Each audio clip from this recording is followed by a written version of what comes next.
gaafii fi deebii ajajaa olaanaa ABO WBO Jaalmaruu Dirribaa waliin gaggeessinee dhiyeessina.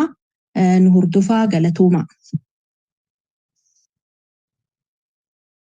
Yeroo keessan qaalii nuuf laattanii beellama keenya sagantaadhaan galatooma. Hayyee kallattumaan gara gaafii keenyatti ceenu. Qabsoon bilisummaa Oromoo ABO WBOtiin gaggeeffamu hogganamu eessa ka'ee eessa gahee jettanii yaaddu? Hayyee fayyaa ta'e egaa yoo haasaa taate Oromootti haasa'uu akka jaannati gammadaa fa'aa kolonee salamuu qixxeessaa fa'aa Oromootti taasee jiru Oromoo walitti qabanii waan inni gochuu qabu hunda itti himanii kuniifuu Oromoon sadarkaan isiin irra jirtu sadarkaa hojjechuu qabdurra ammoo qabsoon bilisummaa Oromoo ABO WBO ganama isaa ka'ee hojjette lafti inni irraa ka'e ka waliinuu beeknu qabsoon bilisummaa Oromoo adda bilisummaa Oromoon eegalame haala Oromoon Oromummaa isaatuu hin beekne biyya isaa lafti isaa eenyummaa isaatuu hin beekne haala ulfaattuu keessatti qabsoon saboota biraa waan barbaadu yeroo itti beeku waan barbaadu argachuuf immoo yeroo itti wal gummeesse wal barsiise wal hidhachiise adda bilisummaa Oromoo garuu Oromoon waan barbaadu miti ofiyyuu yeroo itti beekne keessatti kan eegale egaa qabsoon suni daddaaqama hedduu waa'ee hedduu keessaa darbe ammoo haa taatu adda bilisummaa Oromoo akka Oromoof malutti waraanee diina injifachuu danda'u lakkoofsi isaa Oromoo gitu guddaa ta'ee waraana guddaa kan ammoo meeshaa silaa hidhachuu qabu hidhachiise akkaataa sanaatti lolchiise Oromiyaa qabachuu keessatti egaa waan baay'ee itti milkaa'ee hin turre hagun dhiyeenyaa kanatti adda bilisummaa Oromoo waraanuma haga nama 200 illee yerootti hin qabnetu ture kun ammoo Oromiyaa bal'oo sun saba Oromoo guddaa san dhiisi ganda tokko keessatti illee waraana mootummaa miti poolisii miti milishaallee lolee humna qabachuu hin dandeenye ture jechuudha. Egaa yoo sanaan ilaalte qabsoon bilisummaa Oromoo waan guddate fakkaata. Garuu har'ayyuu ani wanti itti amanu tokko waan ittiin dhaadachuu danda'a wayii humni Oromoo gifu Oromoof lolu waan Oromoof loluuf qabu hundumaa ammoo guuttatee harkaa qabu Oromiyaa keessatti jira sadarkaa jennee dubbannu irra miti ammayyuu ka jirru humni relatively kakaleessaa walii wal qabdee yoo compare goote waraana dhibboota qofaa adda bilisummaa Oromoo akka waraanaatti waraana bilisummaa Oromoo lakkoofsa haga san xiqqaa qofa qabaataa ture har'a kuma kurnaan jiraachuuni waan guddate nama fakkaachuu danda'a. Garuu ammoo humni silaa har'aa daangaa Oromiyaa bal'oo kana lolee ittisee irra darbee immoo saba kana bakka bu'ee bilisummaa fidee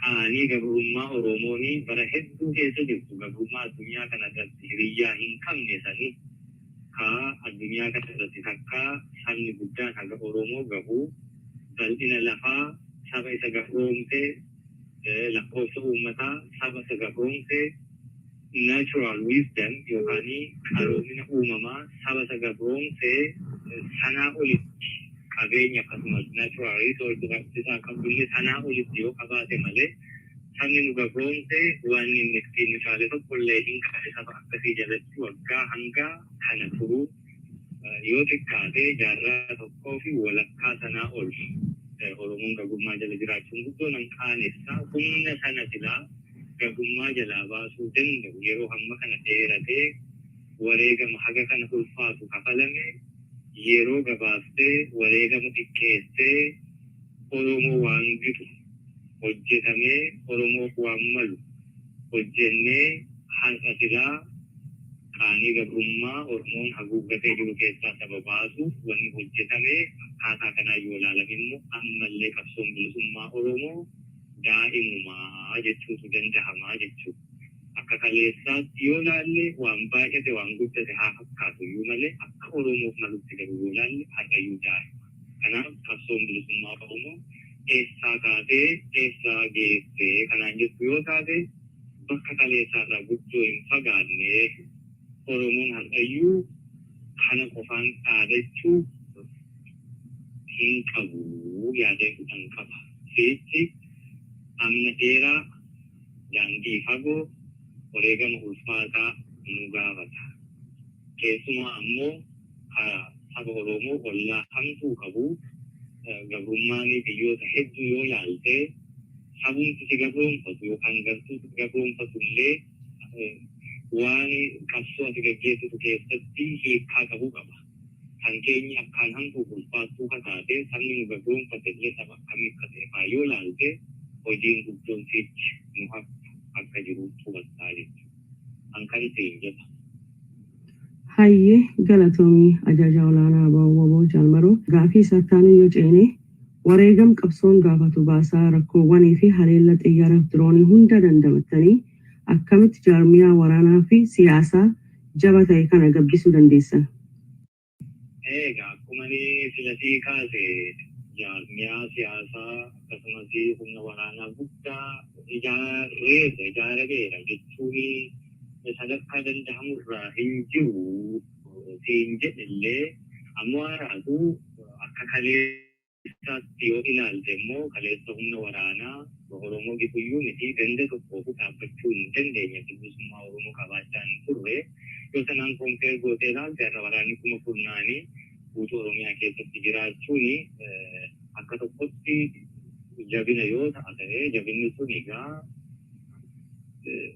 nam tokko nam lamaanis yookaan nam tokko nam lama irrattis kan ijaarame miti ilmaan Oromoo ijoollee Oromoo kaleessa uummanni Oromoo qabsoo bilisummaa Oromoo isaaf gaggeeffamu kansaa kan ta'e amanee fudhachuu dadhabuu maal jennaani qabsichi amanee fudhachuu miti ofiiyyuu waan barbaaduu fi saba eenyummaa isaatu dagatee gabrummaa hamtuu keessa ture waan ta'eef haala akkasii keessatti qabsoon gaggeeffamte uummata dhaabbatee namatti iyyuu faana ta'ee nama qabsiisu nyaachisee obaasee diina namatti yaamu ilmaan isaatti jechuun akkasii ture.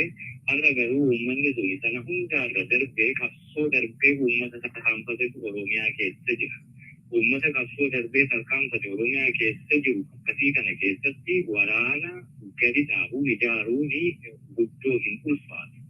Siyaasni Oromiyaa keessatti Oromoon har'a hordofuu jiru konsheetinasiin uummanni Oromoo siyaasa irratti qabaataa dhufee qabsoo bilisummaa Oromoo keessatti seenaa isaa jijjiirama kabiraa irra jiru jechuudha. Uummanni kun waan barbaadu uummata baraa dhufu hagamuu haa turu haa buluyyuu saba silaa isa gabroomsee hundaan saalee amma kanayyuu silaa buluu hin qabne haa bulu mooti malee har'a yeroo matti dhufuu qabutti wanti inni keessa jiru waraana biyya fagoo geessuu saba biraarraa kadhaa barbaacha biyya biraatti deemtee lafa barbaacha deemuus hin gaafatu yoo hojjette hojjetamuu hin danda'a. Biyyoota kanaan duraa ollaa Oromoo turanii keessatti babbaqatamee waraana ijaaruun ulfaatee waraana ijaaruu miti namni ofii isaatu of danda'ee jiraachuu ulfaatee humna waraanaa Oromoo bituu otoo hojjetiin kan hafame egaa sababoonni hedduun tarreeffamullee yoo danda'anii ammoo wareegamaaf of qopheessanii ani darbee Oromoof haa darbuu jedhanii yoo hojjetan immoo hojjetama ture.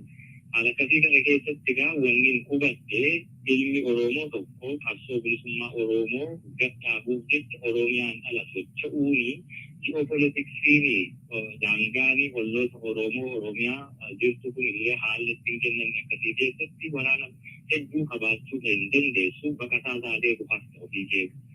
Baqataa taatee hafuu qofaa miti Oromiyaatti deebi'uufuu ofuma kee leeqaa keessuu sitti ulfaata.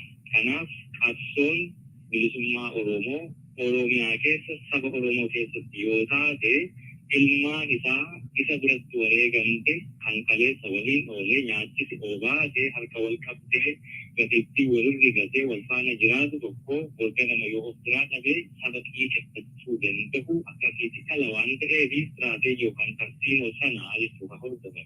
Tartiiboo akkasii hordofameeni ilmaan isaa biratti wareegama ofii fuudhee awwaallachaa itti saadatee itti geeraree awwaallachaa egaa akkasiidha akka waraanni isa barbaachisu. Waraanni kaleessa gammoojjii baay'ee fagoo allaattiin yookaan waraabessi nyaate malee Oromoon akka isaaf wareegamellee quban qabne hedduu sana hin beekne har'a of keessatti argee jechuudha. Waliin battala qabatee bulee waliin battala qabatee dhufaatee nyaachisee dhufaatee arge waan ta'eef waraana kana gargaaruu dandeessu. Qabsoo self-reliance yookaan qabsoo ofirra hirkannaa hasilaa kaleessa gargaarsa dhaba biyyoota hedduu keessa joortee fi hasilaa namootuma hagoo yookaan xiqqoo irratti hundooftee qabdii taate sana qabsoo qabdii jalaa baasee qabsoo sabaa qabsoo Oromoon ittiin bor galma gahuu bilisa bahuu danda'u ijaarratutu ijaarame waan ta'eef humni waraanaa guddachuu danda'e. Sababiin guddachuu humna waraanaa ummata Oromootu kan kooti itti fudhate. Ummata Oromoo isa itti aanee jiru waliin wareegama malu. Suniifuu waraana kumaatama qoonqoo isaallee uffata isaallee rasaasa isaallee qoricha isaallee hundi uummanni isaa itti kenne guddisuun hin ulfaatu akkanaan guddatu. Haala akkasiin egaa humni guddate kun ammayyuu garuu guddatee guddina sadarkaa isa xumuraa Oromoon barbaadu irra gaheera jennee immoo sadarkaa saadannuu sanas miti kan inni jiru. Garuu yoo akka kaleessaa sunii wal dorgomsiisee ilaalte humni kun guddate sirrii humni guddate kun ammoo kwaaliitii silaa malu argatee fuulduratti guduunfaa xumura. Isa silaa Oromoon irraa bayyanachuu qabu bara dhufaa darbaa wareegama hadhooftuu kafalee guduunfachuu dadhabee sana galii barbachuutti deemuu humna danda'u immoo ittuma fufiinsaan ijaaruu irraa ni ijaarallee galii galillee gochuun hin danda'amaa jechuudha. Hayyee kanarratti Oromoon dammaqe Oromiyaan biyyaa jedha. Faallaa kana Oromoo ta'ee warreen impaayera kana jiraachisuuf yookaan suphuuf dhaamsa maalii qabdaaf? Egaa Oromoon hawaa barbaadu beeku silaaftuu waa barbaadu beekaa himuu sirrachiisa. Hawaan barbaadu hin beekne waan inni barbaadu qabu akka inni barbaaddatu barsiisa, dammaqsiisa, ijaarsa, hidhachiisa. Garuu faallaa kana nama silaa beekaa rafee yaamichi hin dammaqsinee beekaa waa balleessu. Suniif wanni ati hin ta'e jijjiirtu illee hin jiru. Oromoon waan barbaadu ni beeka. Akkamitti akka argatus beeka. Kanaaf wareegama kafaluu jiru suni wareegamni isaa maaliif akka baasuuf jiru beekaa fi kafaluu jira. Ilmaan isaa Oromiyaa keessatti isa waliin abbaa ilmaa, haadhaa intalaa, obboleessaa, obboleettii, ibsaa niitii osoo hin jenne, jaartii daa'ima osoo hin jenne walqixa wareegamni dhiiga dhangala'uu lafee cabuu fi lubbuu qabuu amma bahaa jiru kuni uummanni kun waan barbaadu waan beekuuf. Warra faallaa kanaa dhaabbate silaa nama faallaa kee dhaabbate irraati wanni ati eegdu tokko iyyuu hin jiru. Naannoo titiisi jiru irraati damma miti kas eegdu. Kanaaf iyyuu faallaa kanaa ka dhaabbate ilaalcha sun ilaalchi isaa suni yoo Oromoon ka fudhatuu fi taate uummaticha murteeffata. Oromoon waa barbaadu beeku immoo silaaftuu waan barbaadu beeka. Daandii irra deemus beeka, galma itti adeemu jirus beeka. Kanaaf nu waan barbaannu akkuma barbaannutti daandii barbaannurra waan barbaannu iddoo barbaannee gahuu qabnu gara tulluu sanaatti adeemnutti deemu hojii san hojjechu.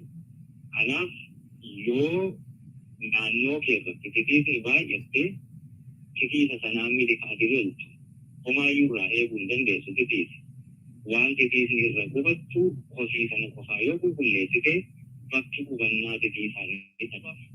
Naannoo hosiin qulqullaa'u habaaboo yoo dhaabde kanniisatu yeroo hundumaarraa buusa. Achiin booddee galiin kanniisaan hojjaa. Oromoon akkasittiin kan socho'uu jiru. Kanaaf warri faallaa isaa dhaabbatu silaaftuu faallaayyuu dhaabbachuuf bare beekees faallaa keenya dhaabbachuuf jira. Inni kun nama beekaa rafee yaamichi kamuu hin dammaqsinee sana dhaamsi biraa qabaachuu fi danda'u jiru. Oromoo waan barbaaddu beektu waan barbaaddu irratti investi haa gootu. Oromoo wallaalaa keenya immoo barsiifataa dammaqfataa adeemuu jira. Kanaafiyyuu isa beekaa balleessu. Inni suni akka tikiisa sanaati. Hojii qulqulleeffanne jennaan bakka irra qubatu hin qabaatu. Hayyee galatoomii jaalmaroo gaafii keenya sattaanu lixa Oromiyaa godinoota akka Hooroo Guduruu fi Wallagga Bahaatti yeroo gargaraatti finxaaliyyiin Amaaraa Oromoo saamaa fi ajjeesaa turan. Namoonni tokko woboon maaliif uummata kana tiksuu dadhabee jedhanii gunguma. Kan irratti yaada akkamii qabdu? Waraanni bilisummaa Oromoo kun nama meeshaa yookaan maashina wayii miti. Yeroo barbaadetti diigdee walitti qabdee ol keessee yeroo barbaadde immoo walitti fiddee walitti sukkitee akka inni hojjetu taasisu. Waraana bilisummaa Oromoo akkuma silatii kaasee waggaa 3-4 dura lakkoofsi isaa hagam ture dhibboota. Bilisummaa Oromoo waggaa 45 sana dura ture waraana hagam qaba ture yoo jette waan tokko waan keessumaa 1991 asitti waraana 200-300 darbee qabaatee hin ta'e. Kanaaf waraanni kun kan inni ijaaramuu jiru ijoollee daa'ima jechuu yeroo dhiyoo waggaa 4-5 asittiiti. Humni Oromiyaa keessatti bara dheeraa hidda gajjabeeffate halkan tokko yookaan waggaa tokko halkan 5 yookaan waggaa 5tti miti. Sirna dhagadi dhaabee ijaarrate. Bulchiinsa walxaxaa diimokiraasii bara dheeraa hanga sadarkaa mootummaa keessaatti hojjeteetti nu gabroomseetti ijaarrate. Ijaarsi kun halkan tokkotti ijaaramne. Halkan tokkotti diigamuu hin danda'u. Uummanni Oromoo sirna isaaf ta'u gadi dhaabee ijaaruutti waggoota itti fudhatee sirna silaa isaaf ta'uu qabu hin ijaarrate. Sirni immoo isaaf ijaarameera. Isaaf lolaa jedhu immoo waraana silaa uummaticha tiksuu danda'u waggoota hedduu irratti godhee lakkoofsaa fi lakkoofsi sun immoo meeshaa isaaf malu fixate akkaataa sanaan irrayyuu immoo darbee bulchiinsa yookaan diimokiraasii walxaxaa keessatti namoota qabaatee sirna gadhaabbate hin qabu. Yoo maaliif jette fakkeenyaa fi bara 2018 yoo ka'anaaf dhiisuu beeknu 1991 fagoo sallattisiiti addi bilisummaa Oromoo uummata Oromoo hiree uumuu keessatti haa hojjete hiree hin uumneefi. Hiree uumamte sanattis immoo yoo hireen akkasii uumamtee Tigiree uummata Tigraay bakka buutee TPLF akkasumas saboota biroollee tottolchitee EPRDF uumte sanaa booddee maaltu dhalataa hiree yoo uumame Oromoof maalan qabaatee barbaadu. Haala akkasii keessatti yookaan hiree hin uumne yookaan uumametti dhimma hin baane keessatti uummanni Oromoo roorroon funyaan isa geessee itti hattooftee fincilee gaafa mootummaa isa sun ofirraa buusu mootummaan isa sun bakka qaba, naannoo qaba, saba qaba, gara sanatti godaan warri inni kaleessa ulee butee of dura qabee ittiin akka nama saree ofirraa dhorkatuutti waliin socho'aa ture. Gara dhaquun qabu sabuma sanarraa citee gabaa muka qottoo keenyaa fi mukatti iddoo biraatti dhaqee galuun qabu waan ta'eef sabuma keessatti hafe. Warri qabsoorra ture biyya sana harkaa fudhataa. Biyya sana bilisa baasaa nuun immoo mana hidhaatiin buusetanii birqannaan ofirratti eegaa. Hiree uumamtetti addi bilisummaa Oromoo dhimma bahuu dadhabuu fi yookaan immoo biyyittii keessatti Oromoo sirni malu sirni gadhaabbatee yeroo dheeraaf of ijaare hin jirrerraa kan ta'e biyyi gara jeequmsaa gara diigumsaatti kasheen beeku 2018. Haala akkasii keessatti laafina dhufee poolisiin milishaani waraanni qawweetti adda addaatti gaggataa turerraa dargaggeessi hedduu akka qawween galu yeroo jalqabe sochii yeroo ture jedhe viidiyoo yeroo sana ofirratti birqannaa wanti isheen laalte tokkoyyuu sirni gadhaabbate biyyittii sana baraaree Oromoo immoo carraa argamtee fi sanatti dhimma bahee guduunfaa gabrummaa sanatti gochuu danda'u dhibuurraa deebiteetu gooftaa of gochuu irratti hojjette. gooftaa hojjechuu irratti yeroo hojjettu gooftaa hojjechuu qofaa osoo hin taane iyyuu qabsoo kana iyyuu nutu fide jettee afaan guuttattee dubbachuutti deemtee jirti. Kanaaf sirni Oromoo maluu bara dheeraa irratti hojjetame yeroo waa tokko qabu iyyuu akka eelee sibiilaa qoraan baaluma goggogduu xiqqoo jalanatti amma hokku qoraanitti xiqqoo baala goggogduu kana jalaa fuudhamu amma qabbanaa'u osoo hin taane sirna yeroo hedduu itti yaadamee ijaaramee jaarmiyaa bilchaateef itite abuutu waan kana hundumaa fide waan ta'eef wanti immoo nuti akka gaaraa itti bu'aa jirru kun waa waggoota dhibboota waggaa dhibbaati sanaa ol jechuudha. Yeroo dheeraa ijaaramaa ture. Birookiraasii hedduu keessatti, xaxaa hedduu keessatti civic organizationii haga governmental organizationitti deemee humna of ijaaretu jira. Humna kanaan kan tokkotti buutee bakka laasuuf dandeessu. Uummata Oromoo ganda tokko yookaan laga tokko yookaan kutaa tokko qofaa ittisuutiin gaaffii uummata Oromoo hunda deebisuu dandeessu. Gaaffii uummata Oromoo kan inni deebii argatuu fi Oromooni saamicha, dhiiricha, du'a, hidhaa, godaansa, qaanii gatummaa hundumaa keessa jiru addunyaan argitee hin beekne Oromoon argaa jiru kana hundumaa keessaa kan inni bahuu danda'u rakkoo isaa hundeen yoo deebii argatte qofa. Rakkoo Oromoo deebii argachuu qabdu ishee hundeen furamuu qabdu sana irratti immoo hojjechuutti jirra. Kan kanarraa hafe waraanni bilisummaa Oromoo waan akkasii hin goone waan akkasii godhe kaleessa diiguu irratti har'as diiguu hojjetetu maashina miti diigdee yeroo barbaadetti deebitee walitti suqqitee injinii wayii qabaatee motora sossoostee baatee kaastu. Dhala namaatiin lubbuudha qaba. Yeroo diigamu sa'a eegee ofii nyaattu eeganii hin danda'an beekta.